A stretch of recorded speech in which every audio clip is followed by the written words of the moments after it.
Welcome back. The program is still Good Morning Abuja, and this morning, let's take a look at some very notable events that happened yesterday. Not just here in the capital city, but something, a date that is marked all over the world. We're talking about Molud Nabi. This is a date that is marked on usually on the 12th day of the month of Rabiul Awal. Uh, that day happened to be yesterday. It's so significant that yesterday was declared a public holiday. Uh, I have here in the studio our friend, in-house sheikh or in-house imam, as I like to describe him. And this morning he'll be telling us a little about Maulud Nabi, its meaning, significance, and why it is considered worthy of marking, especially here in the FCT. Though it's a controversial topic, and there are different school of thoughts that addresses the issue around how the day should be marked. But some of these issues will be demystified this morning by Sheikh Imam Yahya Al Yolawi. Good morning, sir. Good morning. Yes, Bless you. thank you for coming on the show. Thank you so much. Happy Maulud Nabi. Eid Maulud. Eid Maulud. Thank you so much. Well, like I said earlier, the reason we're having this conversation is so we could demystify some of the myths around the significance of this day. Sheikh, Yes. yesterday, the city, the city of Abuja, there were pockets of celebrations here and there. You could see some people who Yes. marked it, but many Muslims also did not participate in the marking of it in that manner. I spoke to different people. Some said, it's just a day to sit down at home with family and eat and thank God. Other people, somebody even say, Rana chika chikini. That is a day to fill your stomach with the little Allah has blessed you with. But what is Maulud Nabi and what is its significance in Islam? Alhamdulillah, wassalatu wassalamu ala Rasulullah. First of all, we have to thank Allah subhanahu wa ta'ala for making this sitting a reality and for the opportunity given to me to be here. The Maulud is an Arabic word. Okay. Maulud, it is a word derived from walada or milad. Walada yulid, maulud, that is giving birth, or the day giving birth to, and walad, that is to give birth to. Walidin wama walada. Lam yalid wa lam yulad. So it's about giving birth, and it is just changing a verb and the uh, and the noun there. So al maulud is talking about the maulud nabi, referring the day or the period or the time or the moment the Prophet ﷺ was given birth to. So how can Muslims celebrate the Milad Nabi? That is the one who was sent as a blessing to the whole mankind, and he has been an epitome of character, and he has been the example for anybody who want to emulate. If you are a father, you have something to emulate to from the Prophet ﷺ because he is the best father. If you are a leader, you have something to emulate from the Prophet ﷺ because he is the best leader. So something like that. Now coming to your question, Maulud Nabi, yes, as you said, it's not all the Muslims are celebrating and Maulud Nabi. Why? Because you see, generally we have two different this Muslim countries. We have Sunni and we have Shia. Among the Sunni, we have the Ahl Sunnah and we have Sufi or Tariqa Sufism. Most of those are supporting the Mawlud and Nabi are the Tariqa or Sufi scholars, while the Ahl Sunnah, they are not promoting it. Why? Because they have a lot of arguments concerning it. Because they said it is not only one day. The Salatul Nabi, every prayer you have to do Salatul Nabi. Every Friday, Jumu'ah, you have to do Salatul Nabi. And it is the best way to celebrate is to follow his guidance and to love him and to do this all these things. And at the same time, we say, no, we have to love him and to have to show. Why? Because they're arguing that because this is the Sahaba didn't do it. The companions, those are with him. He's supposed to do it. What he is doing it because of that. He is fasting on the day that is like today. That is The day of his the birthday. day of his birthday. That is on Mondays. Yes. That is his fasting. So it's not by beating chest. It's not by blocking road. It's not by dancing. It's not by mingling between men and women. It's by fasting and doing ibadat, a lot of azkar. That's why initially it started something like all the scholars, those are scholars supporting it. It's about doing azkar, about the prayers, about this, but not between chest and blocking road and dancing. You can go and now what even the Maulud itself, it has changed to another thing. Now they bring DJs and bring this and bring that. You hardly see a scholar who is promoting Maulid Nabi and beating chest and mingling with DJs and singing and dancing. So what we are saying, and I'm here not to promote or to go against, but to clarify issues. What we know about Nabi Sallallahu Alaihi Wasallam is what united the whole Muslim Ummah is the Prophet Sallallahu Alaihi Wasallam is worthy of emulation. The characters of the Prophet Sallallahu Alaihi Wasallam is what we will follow to get into Al Jannah.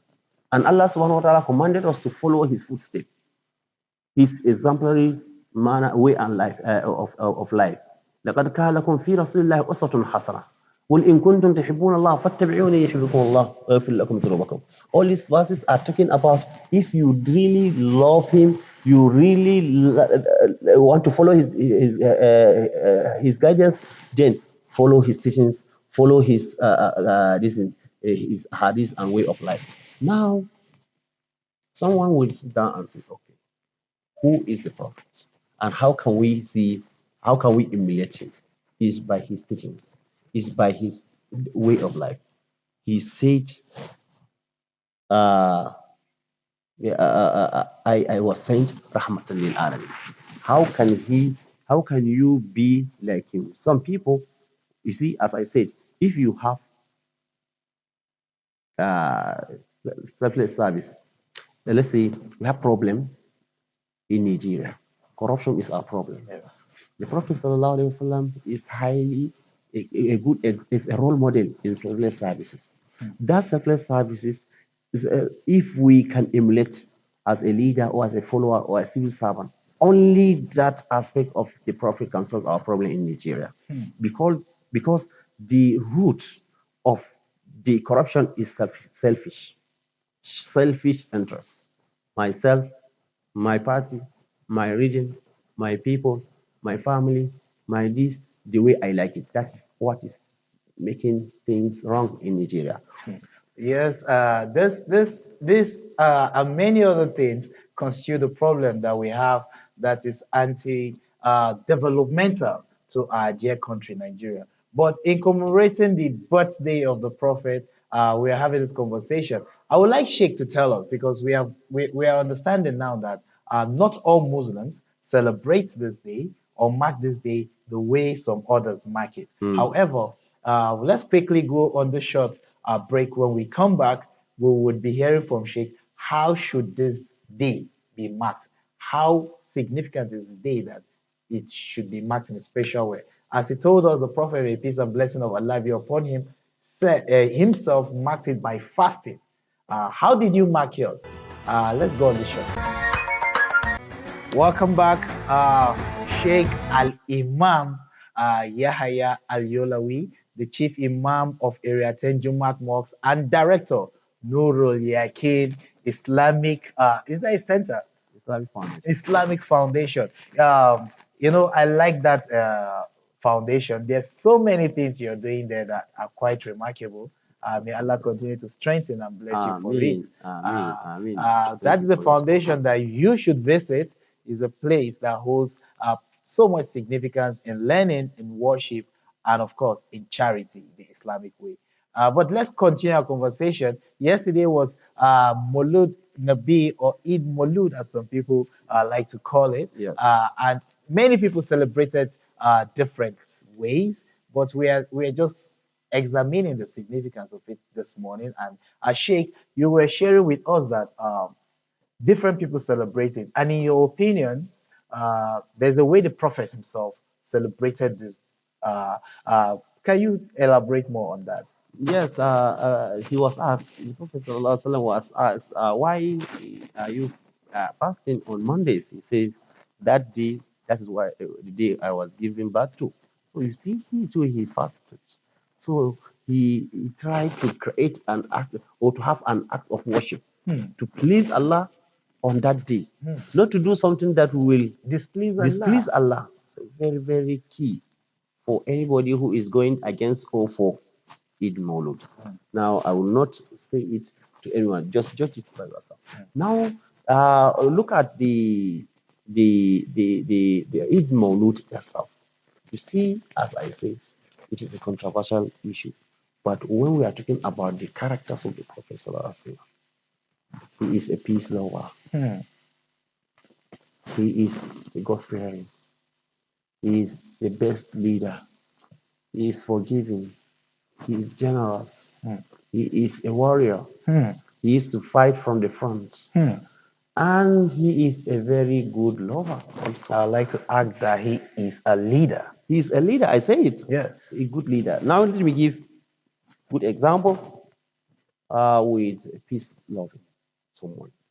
Immediately after he migrated to Medina, he makes sure that the brotherhood between Muhajirin and Al-Ansar, people of Makkah and Medina, they were able to become one entity.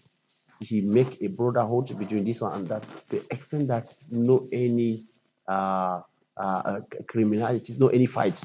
Because there is fighting that took place between Aus and Khazraj, a two tribe in Medina, for over 100 years. But he was able to settle the matter in just a few days. Now, he is a forgiving someone. Somebody came and he wanted to kill him. He carried his sword after he found the Prophet ﷺ sleeping. He said, who can stop me from killing you? The Prophet ﷺ said, Allah. Hmm. Can you see whatsoever? Never allow yourself to distance yourself from your creator, to distance yourself from your faith. So he said, Allah will not allow you to kill me. Now, Allah subhanahu wa ta'ala make that sword to fall out of his hand. And the Prophet picked it and he said, who can stop me from killing you? Hmm. Now that he has to beg and say, Karim ibn Karim, we don't know anything bad, but please forgive me. And the Prophet Sallallahu forgive him. When he forgive him, he can't stand it. He has to embrace Islam. Say, Ashhadu an la ilaha illa wa annaka Rasulullah. Another thing, after 13 years of persecution, disturbing the Muslim at that time from Makan tribe, that is Quraysh, after he overpowered them, he conquered them. They are waiting to hear how and manner they will be killed, all of them. Now they are waiting. He said, "Is how want to go. You are free. I will not. If you enter your house and lock your door, you are free. If you enter Kaaba, you are free. The only person that I can fight is who carry his sword and he want to fight me. And nobody can dare to do that at that time. Only some few youths. So now what we are talking about, the Prophet Sallallahu Alaihi Wasallam in all angles of way, of manner of life, he is a role model. He's a role model to a leader. Look at, he spent his life only 63 years on earth. Now today, after 1446, as I'm sitting down here, I would not like anything to touch not himself, his personality with even a hair. Over 1,000 years ago that Yes, he passed, and and over 2 billion 2 billion Muslims all Muslims, over the world yes, sent prayers yes, to him. upon him. So he's a good leader. And I learned that with Mahatma Gandhi from India. He said if the Prophet ﷺ was alive, this problem in this world, he will just solve the problem of this world, and he is drinking his tea. Because Prophet ﷺ, he knows the root of the problems and he knows how to solve them. Look at how he turned people fighting 100 years. In few days, he made them peace. Look at how he overcome the Arabian district within 40 years. Look at how he was. Michael Hart, when he is writing the greatest man in this world, he has to put. He is not Muslim, but he has no way because he is using some mechanism, or some criteria. That criteria that he followed, they gave him that the prophet is supposed to be the greatest man. One villager, they used to call him Arabi. He came and accepted Islam. He said, "Ya Rasulullah, give me from the wealth of Allah that He has given you." The Prophet ﷺ said, "Okay, now can you see their sheep, all those from here, this area?" He keep on giving him instructions. That man gathered a group of what can you call it, sheep, many, and started going with it to the extent that he thinking that the Prophet is mocking him. He said, "Just go." When he reached to his people, do you know what he said?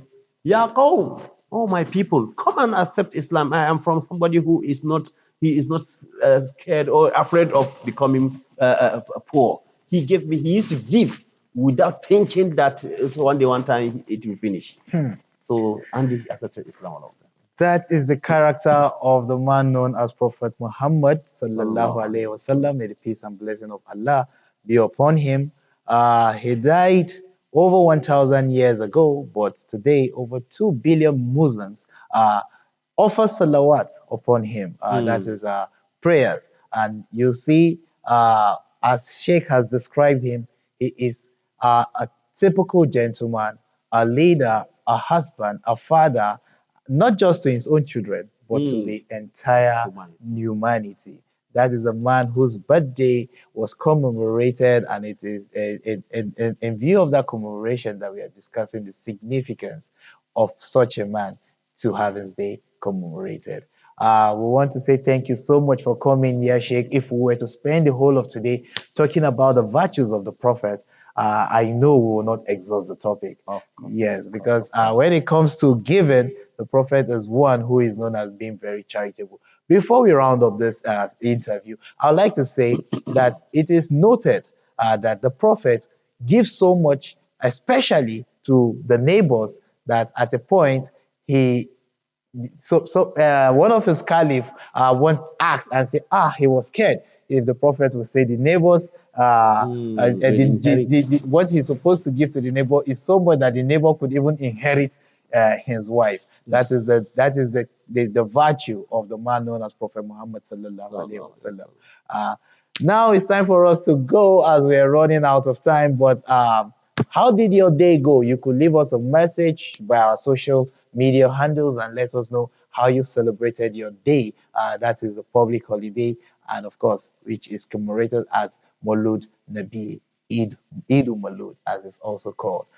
Leave us a message, tell us how you had your day. But let's quickly go for this musical break.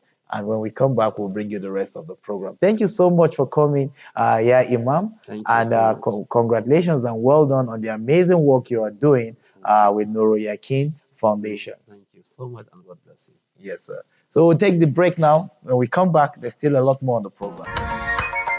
Welcome back from that celebratory mode. Eid Mulud was yesterday, and there was a lot of celebration for those who marked it, and for some, it was a celebration of sober reflection, while others, it was a celebration of giving thanks and praises to the Holy Prophet. May the peace and blessing of Allah be upon him. Whichever way you celebrated, so long as you are within the ambit of the law and according to the tenets of the Islamic jurisprudence, I'm sure you are covered. But let's go on to serious matters now. And this morning we are having a very, very important conversation with Comrade Akoshile Mukhtar, who is the president of Abuja Resident Youth Association. Now, this is a very powerful association. If you fall within the age bracket that is considered the youth, and you are a resident of the federal capital city, Abuja, your president is about speaking. And thank you so much for coming on the program this Thank morning, you for comrade. having me every time. Yes, yes. Thank you. Now, by your engagements, you are up and around within this capital city, interacting and intervening at different frontiers when it comes to matters concerning the youth, whether it is in the area of skills acquisition or healthcare, or even staying away from crime or promoting their skills to get them into to become partners in the Nigerian project. You're always at the forefront. And for that, I would like to say you're doing an amazing job, sir. Thank you so much. I appreciate Yes, it. but this morning we are looking at responsible activism and constructive participation in governance. There seems some people say there's a disconnect between the youths and those who are governing. And while some people say, no, the youths are part of the governance. Let's hear your thoughts by me asking, what does responsible activism mean to you? Like, you're an activist now for the youths. Thank you. Idil Maulud again to faithful Muslims. Responsive activism, as the word implies, responsiveness, is just doing what you know how to do in a very coordinated manner. And when you are responsive in what you do, it is that time that government will listen to you and want to be partner with you. Of course, you should also know that the government, the world government, are also people who had passed through the age of activism, who had passed through the younger age and metamorphosed into the second stage or second phase of life. So we should also give it to government at this time. It is not all the time that you come and say government is not responsive or government is not supporting young people to go. We should also, within ourselves as young people, speak to ourselves and let us have a more united and a more coordinated voice to speak. Because if you think about it very deeply, we were saying, okay, young people were not given opportunity. If you look at the Ministry of Youth today, we have younger people. Two ministers are less than 40. Just few months, 2 months ago, we met with the Minister of FCT. Just three of us. We say, Honorable Minister, we want a mandate secretary for youth development. He said that will make one of you. One of us, who is the youth council chairman FCT, was me. It could be me, it would have been Yes, anybody. and So congratulations to yes, Comrade so Ango. Ango Abdullah is my Yes. friend, and we are very pleased with that appointment. So if we now sit down and say responsiveness. Government have been responsive in their own dealings. We should also give them back the open-handedness that they have given us as young people. And how do we do that? By making sure that we speak to ourselves as young people. We maintain peace. Security cannot do it alone. Maintain peace and orderliness. Speak with ourselves, organize fora, entrepreneurship fora, that we enhance our thinking. Of course, we can write to government to say, come and speak, come and partner, come and support. But we should initiate something and be responsive. And that is the word responsiveness. All right. Let's. You are the president for Abuja Resident Youth Association, also, which brings me to my next question, and that is talking about young people now in the FCT. Uh, the present minister of the FCT, Nyesom Wike, is somebody who everybody knows as a worker, somebody who has been described as somebody who is interested in building a legacy. Now, you have interacted with him. Share with us if there are any barriers that could hinder the youth of FCT from benefiting from the magnanimity of his legacy. You see, when before we met with on the Minister of FCT, we feel he's somebody that is unapproachable. You know, when you see him in the TV making statements, talking authoritatively, but you will know that those authority were a response to making sure that he has a productive society and people listening and listening very attentively. When we met him, he said he has received more than 1,000 young people that want to meet with him. How will he know who are the genuine? He now had to, speak with the security, speak with the traditional rulers, speak with other variables that he felt he could be able to use to get the genuine people. And eventually, he called the Abuja original inhabitant leader. He called myself Abuja resident. He called the youth council. And he said, okay, yes, I think I'm very comfortable with this sector of young people that are with you. What do you want? We say, Honorable Minister, sir, please, what can you do for us? We want to hear from you. Okay, I will go to all area council to speak with the young people. Before the end, bad governance protest, you see, Yes. you follow NTA were there. Yes. He went to the all area councils of FCT and he also held one inside the city, interaction with young people.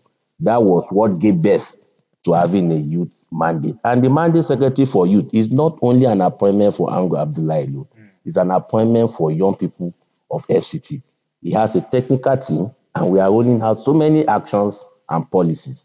We'll be giving people loans. We'll be having a FCT, what we call FCT Youth Investment Loans, that you will come and tell us what you have, what business idea do you have? We'll vet it, they're expert, we'll give you money. You can't be productive. You cannot also always wait for a white collar job. Everybody cannot work in CBN. Everybody cannot work in NTA. Exactly. Everybody cannot be a media man like you. That's But they true. can also have some other idea that they can invest and make the country more developed. If you go to other development countries, it is an idea. It is not government, it is individuals' idea. So that is what we want to do.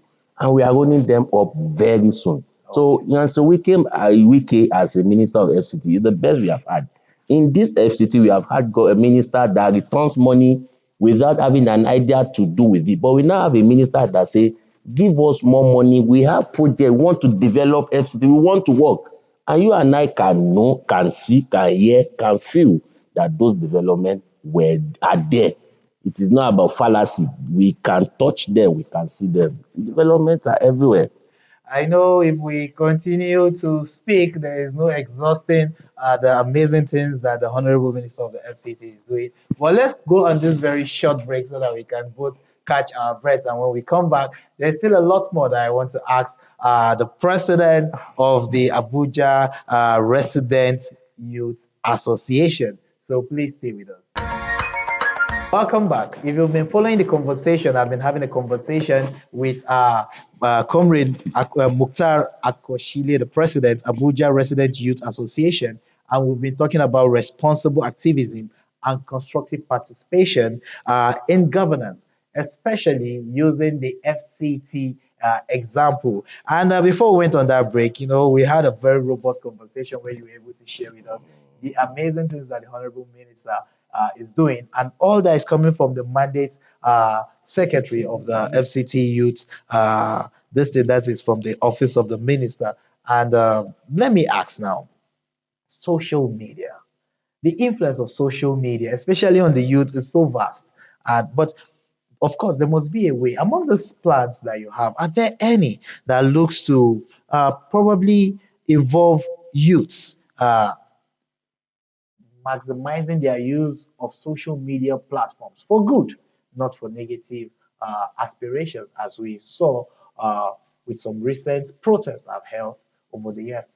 You see, social media is a very key component of human dealings, and we cannot overestimate. Even you, as a media person now, we can just sit down, watch NTA online without even switching to your TV. So, but what is so pertaining and disturbing to us is how to regulate and monitor how young people use the social media so that they can also use it to develop our nation. Social media has been bastardized. And if you remember the former government, when Lai Mohammed was the minister, he was trying to regulate it. Some people have a diverse opinion to it, some people have a good opinion to it. But we also want the incumbent minister of information. Let us see his blueprint. Part of his blueprint should also be how to regulate the use of social media.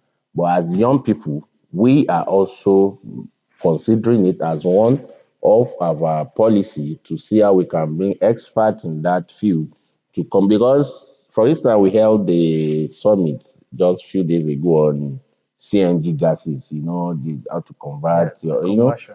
Nobody went to anywhere to publicize that summit. It was just put on the X, on Twitter, on Instagram, on TikTok, and if you see the number of crowd that we received, and that is a positive aspect of social media. If today we want to criticize government for not doing well, we just go on social media and speak on high subject. It's also positive because as activists, which is not our duty is not to aid government. Our duty is to balance government to make sure they do the right thing. So if we feel they are not doing what they are supposed to, we criticize them. But if we also think they have done what they needed and accolades, we give them accolades. So social media is a veritable means at which we also use very well. But my advice now, let me come in the way of advice to young people is that they should be very mindful of what they do. Let me tell you, people don't know the consequence of some of their actions. In about 20 years, 10 years, 15 years, you, a young girl, a young guy that you feel you are nobody today, you just go on to social media to write anything you feel like you need to write. I don't want to use a foul language on media. By the time you look at those pictures, at those posts in about 15 years time, and you are somebody in society, how will you feel? And those pictures, those messages, those expressions are being stored. You cannot delete them again. So that is why we need to be mindful, productive in anything we have to do. Young people are very energetic. My own advice also is that let government continue to see us as whom we are. We are the agents of change. The elders are the one that clamors for war. But it is the young people that goes to the war, and it is the young people that dies on the war. And that is why we are also saying we don't want division in Nigeria as a whole. Let people have patience with government. You have not asked me this, but I want to also advise. Yes. Government is a continuum. Do you get? In my own family, you cannot come and tell me how I rule my family. So the head of the family today in Nigeria is President Tinubu. You can give him advice, you can write, you can suggest, but why don't we allow him and see where this leads us to, which we know it will lead us to a better way. I would have asked further questions, but I would not lie to you. Comrade Akonshile here has just surmised so many of the questions I wanted to ask, and that's amazing. Thank you so much. But just before I let you go, I'll just hear your final words to especially the Abuja resident youths, especially as we approach further events that would happen here in the FCT. Yes, my advice is that Abuja Resident Youth Organization is an organization that is open to everybody, open for advice. It is an organization that has all the 36 states of Nigeria as its member, in as much as you are resident in FCT. And the good news is that, yes, we have a mandate secretary that will route our activity through, but the FCT minister, the chief of staff, and all the administrative setup, the head of service, of FCT, all of them are ready to partner with us. They are ready to work with us. Either you are young people, you are working, they are victimizing you in your work. We have affiliate with Public Complaint Commission, the EFCC, the ICPs, everywhere, the Nigerian police, the DSS. We are known faces to all these agencies I've mentioned. So feel free to meet with us. You are a very popular person. They can meet with you. You are also our member. Of course, I You know how am. to get us. So we are ready to work with everyone. And Nigeria and Abuja will be a better place for Yeah, all by of the us. grace of God, the greatness of this beautiful country and especially of this amazing city is yet to be fully unveiled. And with beautiful contributions such as yours and every other young person here in this beautiful city called Abuja and Nigeria as a whole, trust me, Nigeria is on safe path to greatness. Our conversation this morning has been robust as we've been discussing responsible activism and constructive participation in governance. And trust our comrade Mukhtar Akoshili to do justice to anything that concerns the youth. Thank you for Thank coming. you. I appreciate that, Luzra. Thank you for Yes, having so me. now let's go on a very short break. When we come back, there's still a lot more on the program. Good morning, Abuja. Please stay with us.